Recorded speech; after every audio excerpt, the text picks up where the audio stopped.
Abram as Bíblias no Evangelho de João, capítulo de número 20. Já que o assunto é Páscoa, então vamos à Páscoa. Já que hoje é o domingo de... Pode falar, gente, tenho medo não. Hoje é o domingo de... Isso, muito bem. O dia da ressurreição do Senhor. Ou, se você quiser chamar também, a igreja, já em seus primeiros dias.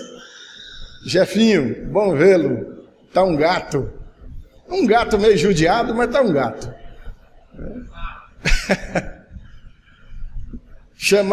Passou-se a chamar de o dia do Senhor. A igreja nasceu, Betânia, filhinha, tudo em paz. A igreja nasceu chamando o domingo de o dia do Senhor. Amém? João capítulo 20, os versículos do 1 até o 18, mas a nossa pregação mesmo diz respeito ao conteúdo que está entre o 11 e o 18, mas a gente vai ler todo esse trecho para que tenha uma boa linha de raciocínio. Amém, amados? Podemos ler? Todos encontraram? Amém. Evangelho de João, capítulo 20, a partir do versículo 1, diz assim: No primeiro dia da semana, Maria Madalena foi ao sepulcro de madrugada, sendo ainda escuro, e viu que a pedra estava revolvida. Então correu e foi ter com Simão Pedro e com outro discípulo a quem Jesus amava. E disse-lhes: Tiraram do sepulcro o Senhor, e não sabemos onde o puseram. Saiu, pois, Pedro e o outro discípulo e foram ao sepulcro.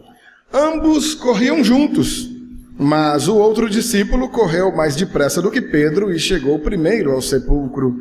E, abaixando-se, viu os lençóis de linho, todavia não entrou.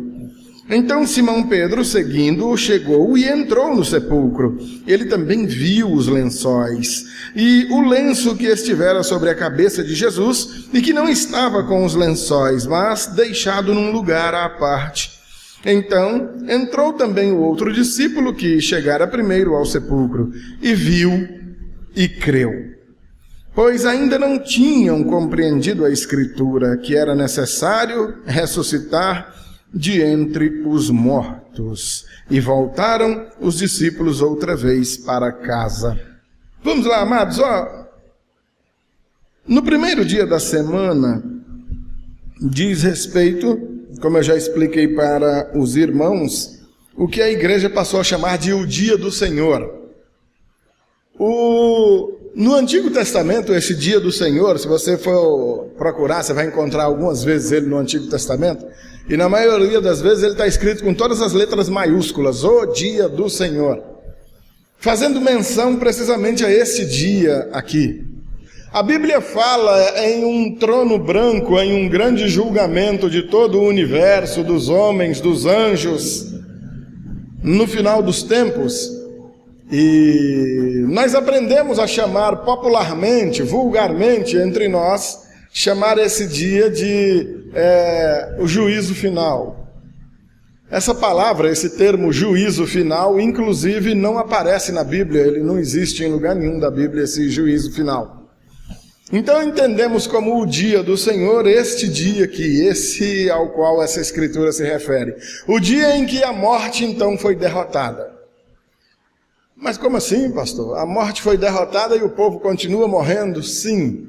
Não estamos falando necessariamente da morte física. Por essa, tanto todos nós iremos passar, quanto o próprio Senhor Jesus passou, para que não aparecesse ninguém hoje reclamando, dizendo: é muito bom para Deus falar para a gente não ter medo da morte. Ele nunca morreu. Morreu. Ele experimentou por nós, sim, para que hoje ele tivesse autoridade suficiente para dizer: eu a venci. Ela não foi capaz de me deter, ela não me prendeu, ela não triunfou sobre mim. Amém, queridos? E assim como eu venci, aquele que crê em mim também é vencedor sobre a morte. Amém, amados? Como diz o Senhor aqui no Evangelho de João, capítulo 8, aquele aquele que está em mim, não anda em trevas, antes passou da morte para a vida. Aquele que crê no Senhor não morre, esse viverá eternamente. Amém, amados?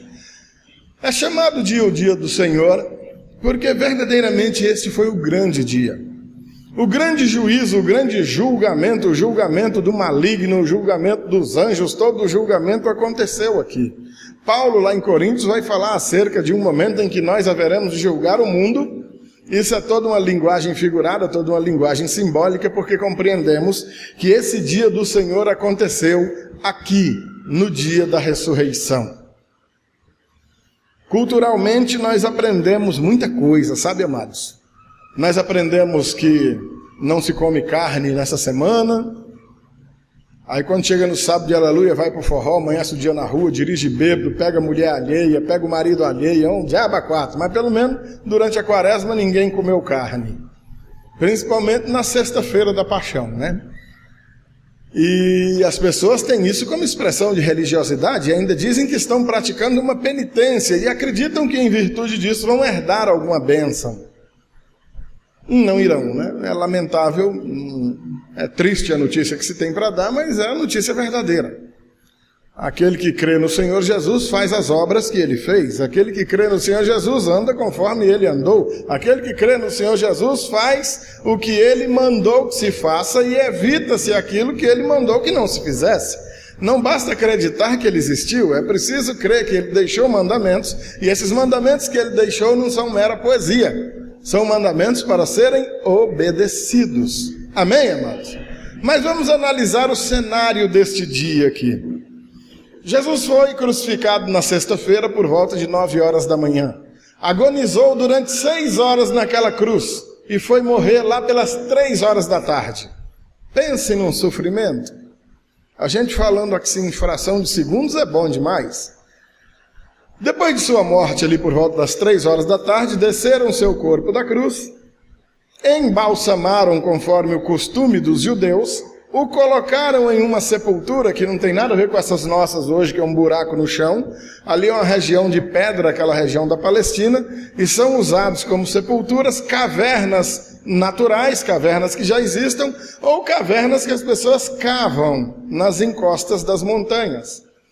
Então, um homem rico tinha lá uma cova, uma sepultura dessa, e normalmente a pessoa tinha para a família inteira, não colocava um corpo só ali não.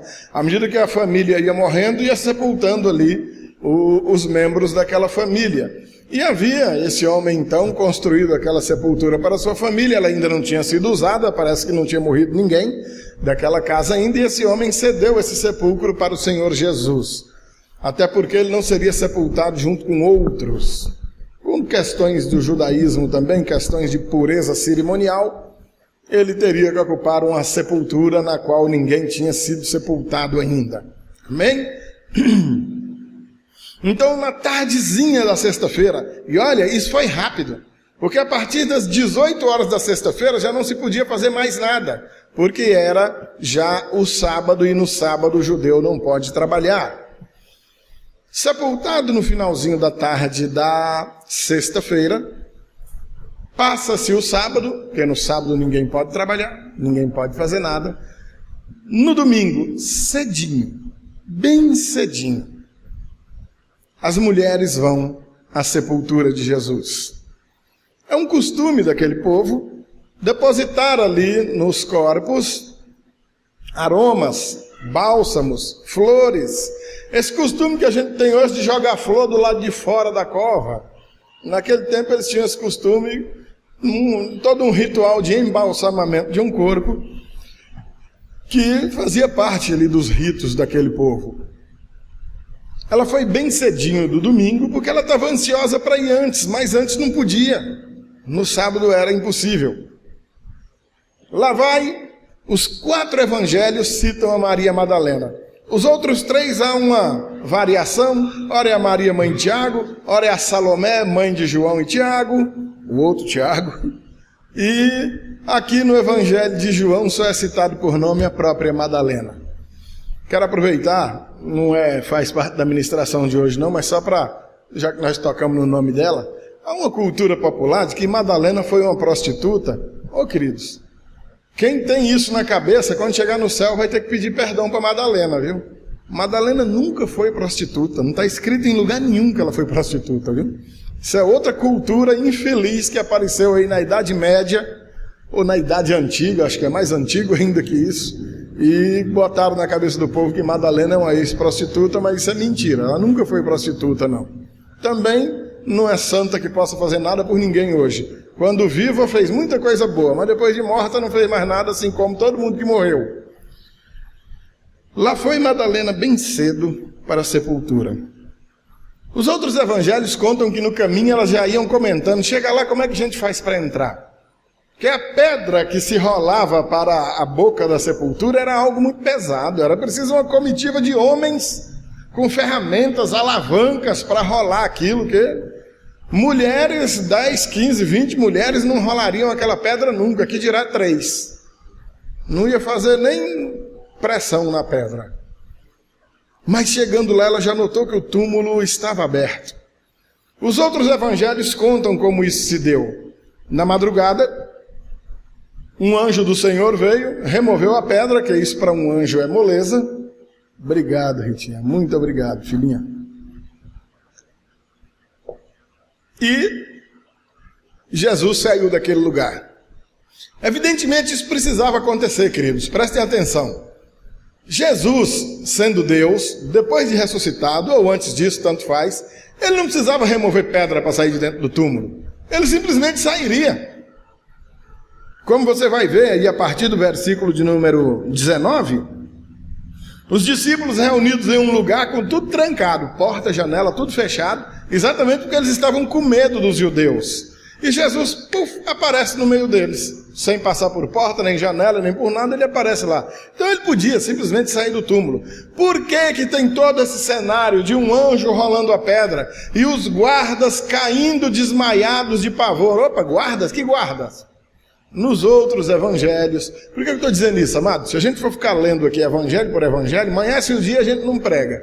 Mas você tem que, com a sua curiosidade abençoada que Deus te deu, em casa abrir a sua Bíblia, ler. Isso é muito simples e faz parte da vida de todo crente. Leia e investigue que você vai ver. Nos outros evangelhos retrataram toda essa cena. Um anjo então aparece. Os guardas amedrontados caem, apavorados, mas é o suficiente para que eles possam testemunhar o acontecimento, para que eles contem. Porque esses guardas estão ali exatamente para quê? Os judeus, sabendo do risco, o risco de Jesus ressuscitar, foram a Pilatos e disseram, esse Jesus passou a vida toda dizendo que ia ressuscitar. Fala o seguinte, coloca uma escolta de guardas lá na porta do túmulo, porque não é difícil os discípulos dele ir lá e roubarem o corpo dele e depois mentirem por aí que ele ressuscitou. Olha só a ideia. Então havia, por providência divina, e não por providência de Pilatos, uma escolta de guardas vigiando o túmulo. Tudo providência de Deus, para que houvessem também essas testemunhas. O certo é que as mulheres chegam de manhã, está o túmulo aberto, elas olham, o versículo 2, então ocorreu, a Maria correu e foi ter com Pedro, foi avisar para o Pedro e os outros discípulos, e olha a conversa da pobrezinha da Madalena, tiraram do sepulcro o Senhor e não sabemos onde o puseram. Olha a ideia da Madalena, roubaram o corpo do Senhor, tiraram o corpo do Senhor de lá e nós não sabemos onde foi que colocaram. Tadinha, né? Inocência. Os versículos do 3 até o 6 diz que então o Pedro, e esse que está dizendo aí, aquele discípulo a quem Jesus amava, nada mais é que o próprio autor do evangelho aí, o João. É assim que ele se refere a si mesmo. O discípulo a quem Jesus amava. Ele está falando dele mesmo. Então o Pedro e o João desabam na carreira no rumo da sepultura. O texto está dizendo aí que os dois saíram juntos, versículo número 4. Só que o João chegou primeiro. Evidentemente, João era mais novo. É claro que o mais novinho chega primeiro do que o mais velhinho, né? Para ser mais novo e correr menos que um velho, só se for o Jefferson correndo comigo, que ele vai perder para mim, que eu tenho mais preparo. O João chega na frente, mas em respeito ao Pedro não entra. Fica parado do lado de fora, o Pedro chega, vai chegando como mais velho, tem autoridade, passa logo para dentro. E vê o quê? Os lençóis. João entra também, e também vê os lençóis. E o versículo 7 diz, e o lenço que estivera sobre a cabeça de Jesus e que não estava com os lençóis, mas deixado num lugar à parte. Versículo 8. Então entrou também o outro discípulo que chegara primeiro no sepulcro e viu, e o que aconteceu? Estejam com as Bíblias abertas, não fechem, acompanhem a ministração, até porque nós vamos ler mais um pedacinho agora. Passaram para dentro do sepulcro, viram e creram. Amém, amados? Aqui começa a nossa pregação hoje. Como assim, pastor? É preciso ver para crer? Amados, existe uma fé racional, existe uma fé emocional. É claro que não é preciso ver para crer. Fé racional, ela é confirmada por acontecimentos que comprovam aquilo acerca dele tenha sido dito anos, séculos, milênios antes, como é o caso da ressurreição do Senhor. O motivo que fez com que esses homens crescem foi o quê? Eles passaram para dentro da sepultura, está lá a pedra onde botaram Jesus, e em cima da pedra estava um mói de lençóis. Por que eles creram? Só por isso? Sim. Esses lençóis não eram colocados na pessoa de qualquer maneira, não. Esse embalsamamento dizia respeito a enrolar os lençóis no corpo da pessoa. O motivo de eles crerem foi o fato de os lençóis estarem colocados bonitinhos, do jeitinho que foram colocados em cima da pedra, só que sem o corpo de Jesus dentro. Ou seja, o Senhor se levantou daquela sepultura, passando por aqueles lençóis, sem desenrolá-los, sem embolá-los, sem bagunçá-los. Amém, amados? Isso foi o que eles viram e foi o que fez com que eles crescem. Versículo de número 9. Pois ainda não tinham compreendido a Escritura, que era necessário ressuscitar ele dentre os mortos. Amados, quanto tempo esses discípulos passaram com Jesus? Esses discípulos moraram com Jesus um bom tempo. Uns 3 anos, 3 anos e meio, 3 anos e alguma coisa, comendo junto, viajando juntos, dormindo juntos, sofrendo, se alegrando, ouviram tudo que tinha para ser ouvido, testemunharam tudo que jamais sonharam ver na vida, mas ainda não tinham crido na Escritura. Querido, será que isso diz respeito, ou diria respeito à situação vivida por mim, por você, ou por alguém que você conheça? Será que você não já tenha lido na Escritura, ou tenha ouvido da Escritura por parte de alguém pregando para você, acerca das promessas de Deus para a nossa vida? Promessas do tipo, não temas, eu sou contigo. Creia, o Senhor se levantará em nosso favor. Não tema, você não vai morrer antes da hora. Creia no Senhor Jesus, será salvo tu e tua casa. Confia no Senhor. Alegra-te do Senhor teu Deus, Ele satisfará os desejos do teu coração.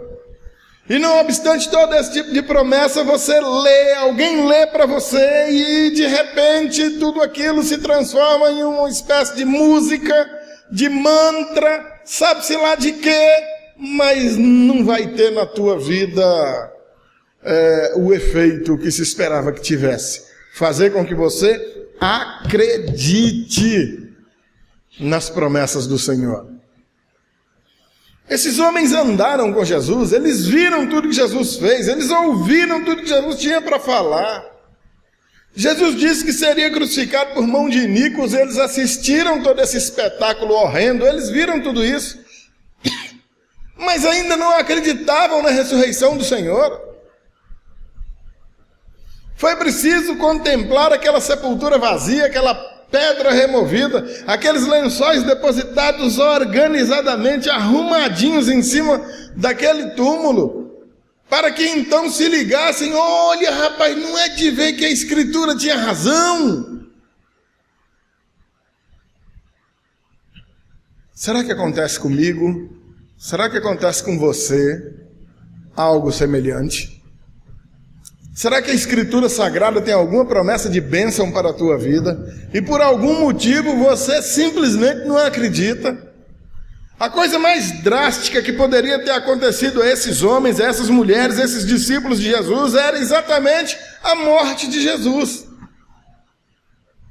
Olha, amados, isso aqui não se compara a alguma doença que a gente contraiu, a uma perda de um negócio, um desemprego no qual de repente a gente se viu, um dinheiro que a gente perdeu, um namorado, uma namorada que foi-se embora, um marido que abandonou, um filho que se perdeu, sabe-se lá o quê. Para eles acabou toda a esperança. Esses homens e essas mulheres largaram família, largaram tudo para trás. Você se lembra como foi que aconteceu a chamada desses discípulos? Não tinha ninguém à toa. Jesus não chegou para nenhum vagabundo: ei, você não tem nada para fazer mesmo? Já que tu está à toa aí, vem e me siga. Não foi assim. Todos foram encontrados trabalhando. Amém, queridos? E o Senhor Jesus dizia: larga isso aí, vem e me siga. E eles iam largando tudo e seguindo Jesus. Agora você imagina o que esses homens, o que essas mulheres escutaram de seus familiares. Olha lá, virou vagabundo também, não trabalha mais não. Olha lá, ó, o João, o Tiago, o Pedro, o André, largaram os barcos, as redes, tudo. Se fosse um judeu de origem piauiense, ia chamar: largaram os enganchos. Largaram tudo agora para seguir esse tal de Jesus, ó. Trabalha mais não, é andando, ó, da Galileia para Judéia, da Judéia para Galileia, viraram vagabundo. 3 anos e meio, com toda a esperança depositada em um homem que eles acreditavam que seria uma grande autoridade daquela nação, que seria o libertador político do seu próprio povo. Apostaram todas as fichas em Jesus, largaram tudo para seguir Jesus e de repente Jesus morreu. E agora o que nós vamos fazer? Para onde é que nós vamos? Vamos viver de quê? Há quantos sábados eles não tinham um marasmo tão grande, um dia tão infeliz quanto esse sábado que eles acabaram de viver? A maioria dos milagres de Jesus foram feitos exatamente no sábado, que eram os dias em que a sinagoga estava cheia de judeus. Jesus adentrava elas fazendo seus milagres, pregando o evangelho. Lá vem eles saindo de um sábado que era um marasmo só, uma tristeza infeliz. Eu garanto, meu amado, que independente do perrengue que tu esteja passando na vida, eu tenho absoluta certeza que não se compara ao sofrimento desses homens e dessas mulheres, os discípulos de Jesus. Mas eu tenho uma notícia boa para te dar, amados. Amém, queridos? Ele não morreu. Amém, amados? Ele vive. Ele ressuscitou. A morte não pôde contra ele. Amém, queridos? E de repente, visões tão simples, mas tão simples, nos trazem a convicção de que nos faltou fé e compreensão. O que eles viram? Umas porcarias de uns lençóis. Eu não sei o que o Senhor vai ter que passar na frente dos teus olhos para que você creia na Escritura, para que você creia nas promessas dele, para que você viva tranquilo, sossegado na convicção de que não está nada perdido. O meu Redentor vive, o meu Salvador não morreu, eu não estou abandonado, eu não estou só. Amém, amados? Umas porcarias de uns lençóis. Compreenderam a Escritura por causa de uns lençóis? Dá vontade de Jesus dizer: pai, vocês passaram 3 anos e meio comigo vendo tanto milagre, agora que vocês viram essas porcarias desses lençóis, que vocês vieram acreditar que eu ressuscitei, O Senhor vai colocar diante de teus olhos algo tão simplório, tão simples quanto uns lençóis velhos, uns lençóis sujos que enrolaram um defunto todo ensanguentado, para que você creia que o Senhor vive e reina Amém, amados? Versículo 11 em diante. Vamos voltar para Maria Madalena? Ainda é esse dia. Maria, entretanto, permanecia junto à entrada do túmulo, chorando. Enquanto chorava, abaixou-se e olhou para dentro do túmulo, e viu 2 anjos vestidos de branco, sentados onde o corpo de Jesus fora posto, um à cabeceira e outro aos pés. Então eles lhe perguntaram: mulher, por que choras? Ela lhes respondeu: porque levaram o meu Senhor e não sei onde o puseram. Tendo dito isto, voltou-se para trás e viu quem? Viu Jesus em pé, mas não reconheceu que era Jesus. Oh, misericórdia!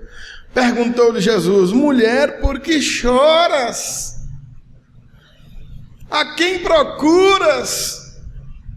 Ela, supondo ser ele o jardineiro, respondeu: Senhor, se tu o tiraste, dize-me onde o puseste e eu o levarei.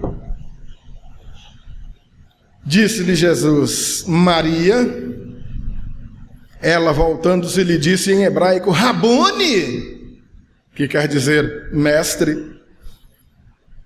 Recomendou-lhe Jesus: não me detenhas, porque ainda não subi para o meu Pai, mas vai ter com os meus irmãos e dize-lhes: subo para meu Pai e vosso Pai, para meu Deus e vosso Deus. Então saiu Maria Madalena anunciando aos discípulos: vi o Senhor, e contava que ele lhe dissera estas coisas. Amém, amados? Queridos,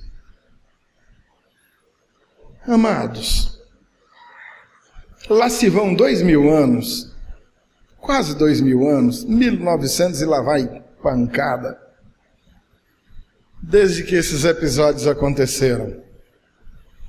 Lá se vão 2000 anos e lá se vai incredulidade, lá se vai falta de fé, lá se vai desobediência, lá se vai ignorância.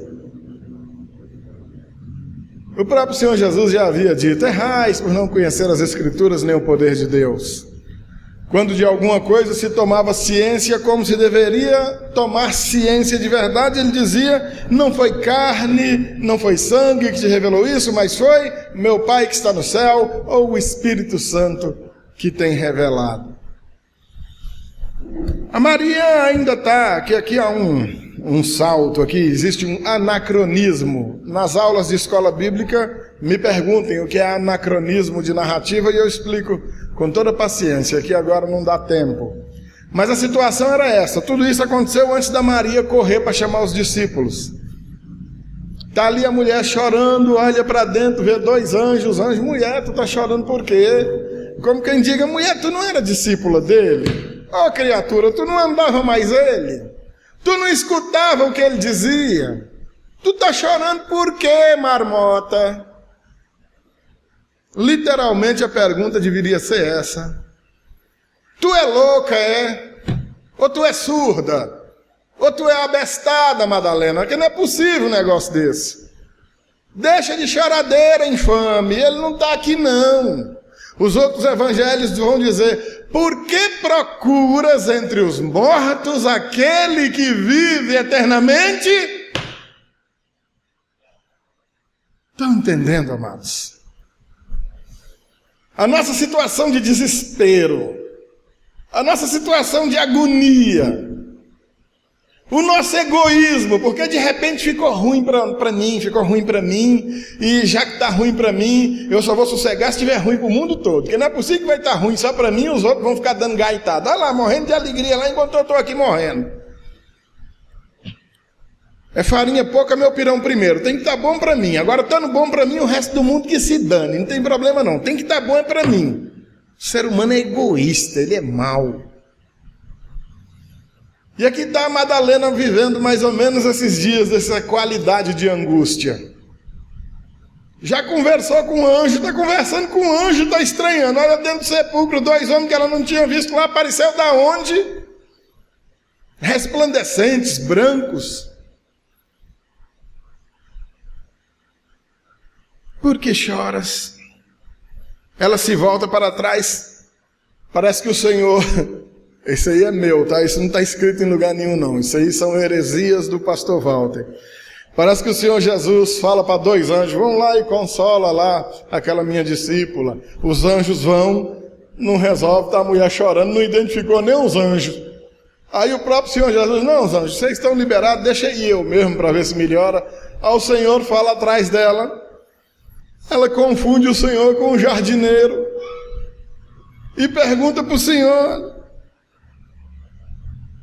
supondo seu jardineiro, Senhor, se tu tirou daqui, diz onde foi que o Senhor pôs que eu vou buscar, pelo amor de Deus, gente. E o próprio Senhor Jesus, por que choras, mulher? A quem é que tu procuras? Amados, às vezes a situação está tão nítida, debaixo da nossa venta. Lá no Goiás a gente tem venta, aqui não tem, mas lá a gente tem. Está debaixo da venta, mas a gente não quer entender. A agonia, a angústia, o sofrimento parece que se tornou gostoso. Não, eu quero é sofrer. Meus conterrâneos lá no Goiás, antigamente tinha as duplas sertanejas, tinha um bordão no meio da música, tô sofrendo, mas tô gostando. Parece que é esse tipo de situação que está sendo experimentado aqui. Não, eu quero é sofrer mesmo. Não sofra não, mulher, creia. Não, não quero crer não, eu quero é sofrer.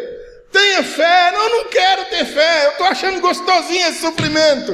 Eu quero é não ter fé, eu quero é viver na angústia. Pai do céu, não é possível. Não é possível. Mas acontece. Aconteceu com os discípulos de Jesus. Aconteceu com os apóstolos durante o período de plantação da igreja. Apóstolo brigando com apóstolo, duplas de missionários se separando, um horror. Mas é assim no meio das nossas imperfeições que a igreja do Senhor vai se esparramando pela terra, porque o poder é dele e não nosso. Amém, amados?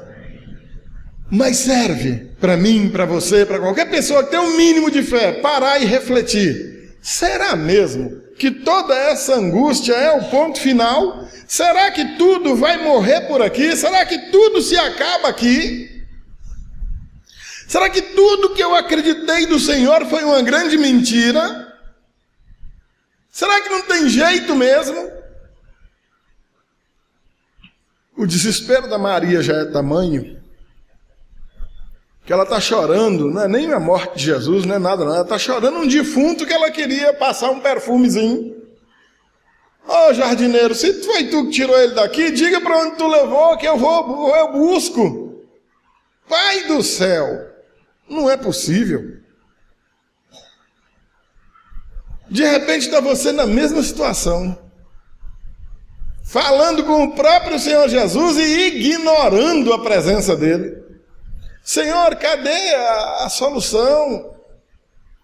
Me diga onde é que ela está que eu vou buscar. Não, rapaz, olha, crentes, prestem atenção, pelo amor de Deus. Não se corre atrás de bênção. Vamos dizer juntos? Não. O que tem de crente indo para a campanha, lá tem uma campanha, ali é uma campanha, vamos lá nessa campanha. Não, mas agora tem uma acolá que essa que é o cão mesmo, vamos para essa acolá agora. Atrás, pinga daqui, pinga dali, porque onde tem falar que tem uma campanha ali, não, mas ali o envelope da gente botar o dinheiro da campanha é maior, vamos lá que é mais, não, essa que é a boa. Ai, Pai do céu, e a vida se acaba com o coitado secando as canelas atrás de campanha, atrás de bênção, e corre feito o cão, corre da cruz, e não vai alcançar nunca. A palavra de Deus é muito clara, as bênçãos do Senhor é quem vem atrás de nós e nos alcança. Amém, amados? A bênção do Senhor nos alcança na medida em que somos obedientes ao Senhor. Amém? Quanto mais desobedientes nós somos, mais distante ficamos da bênção. Quanto mais obedientes nós somos, mais as bênçãos se aproximam ao ponto de nos alcançar. Não tem campanha, não tem dinheiro, não tem reza brava, não tem mandinga, não tem liturgia, não tem santo, não tem nada parecido. É obediência. Amém? Obediência, só isso. O que tem de Maria Madalena e Madaleno também, chorando, implorando por algum defunto para passar algum perfumezinho nele. Ô, amado, presta atenção. Não é perfume no mundo que vai transformar um defunto num defunto cheiroso, não. Não existe. Talvez o produto mais violento que exista para embalsamar um corpo ainda é o formol, né? Formol embalsama ou só conserva, Wilson? Está proibido. Eu sei que aquele trem é uma caatinga medonha. Já fui em funeral de defunto de 3 dias. É melhor, eu creio eu, que a caatinga da carniça deve ser melhor do que aquilo, que a gente não aguenta nem ficar perto. Não adianta, vai perdurar ali uns dias. Lá nos Estados Unidos eu acho interessante que o camarada morre lá e o funeral do cara dura 2, 3 meses. E o corpo viaja o país inteiro, e é velório para todo lado. O que é que eles botam naquele corpo eu não faço ideia. Mas sei que uma hora, mais cedo, mais tarde, o efeito daquilo vai passar e aquele defunto vai apodrecer, não tem jeito. Mas o que tem de Madalena e Madaleno aí chorando, perguntando, cadê o defunto para eu passar um perfumezinho nele? Amados, a nossa preocupação tem que ser com a vida. Amém, queridos? E não com a morte. Com a vida alheia, mas não para arrumar matéria-prima para fofoca. Preocupação com a vida alheia é em socorrer a vida alheia, socorrer o necessitado em suas tribulações. Preocupação com a nossa própria vida, a vida de Deus que há em nós. Amém, amados? Morreu, morreu. Enterrou, acabou. Eu costumo dizer que após eu esticar as canelas, se a pastora Vera comprar o caixão mais caro, eu dou um jeito de voltar só para dar um beliscão nela.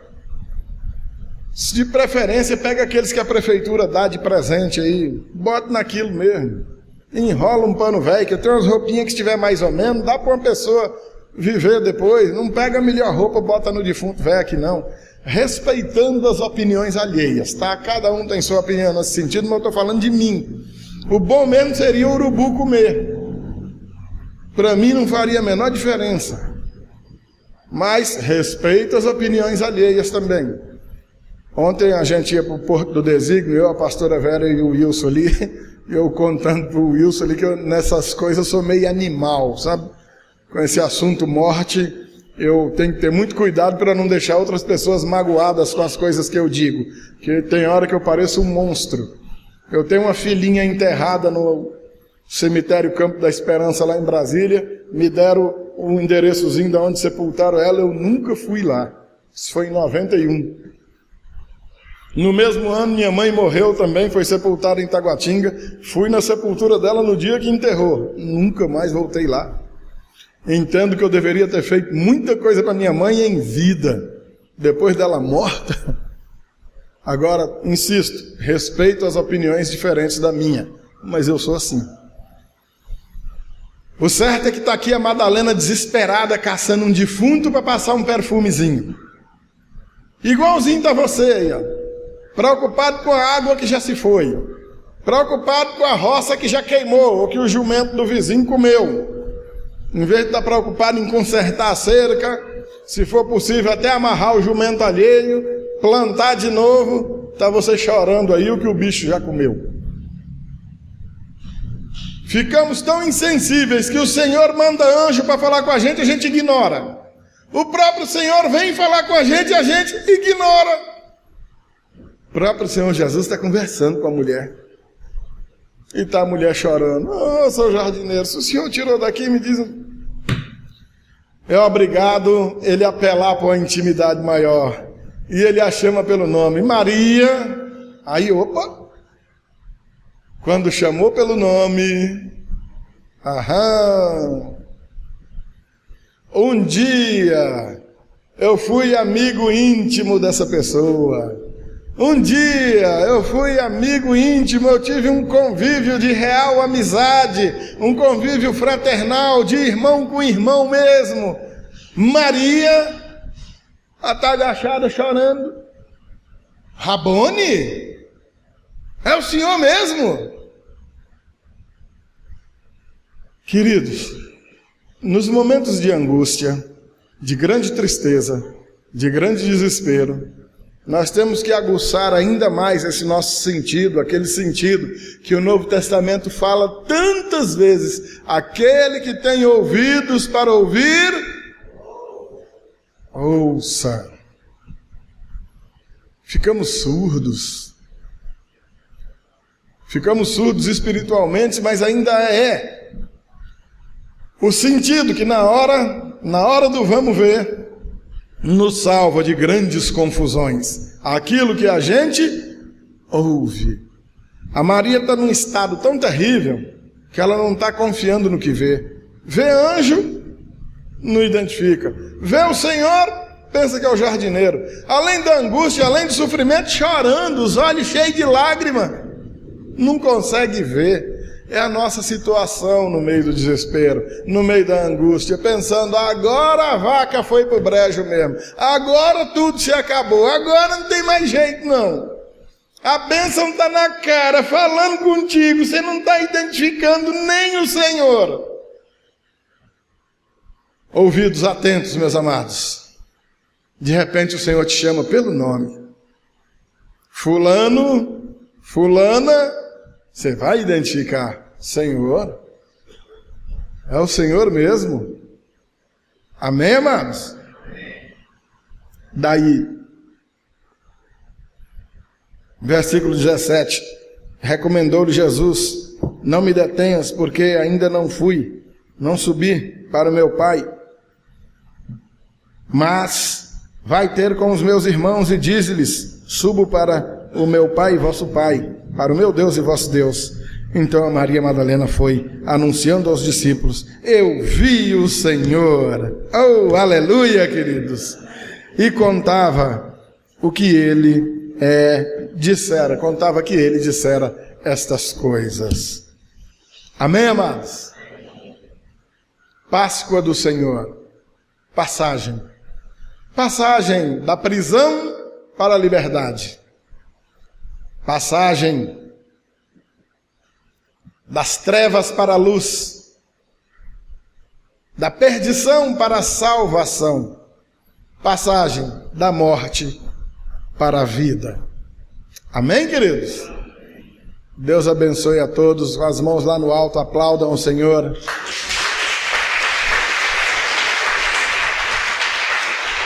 Nós vamos orar já, mas antes de orar, vamos ver ali a pastora Vera com suas crianças.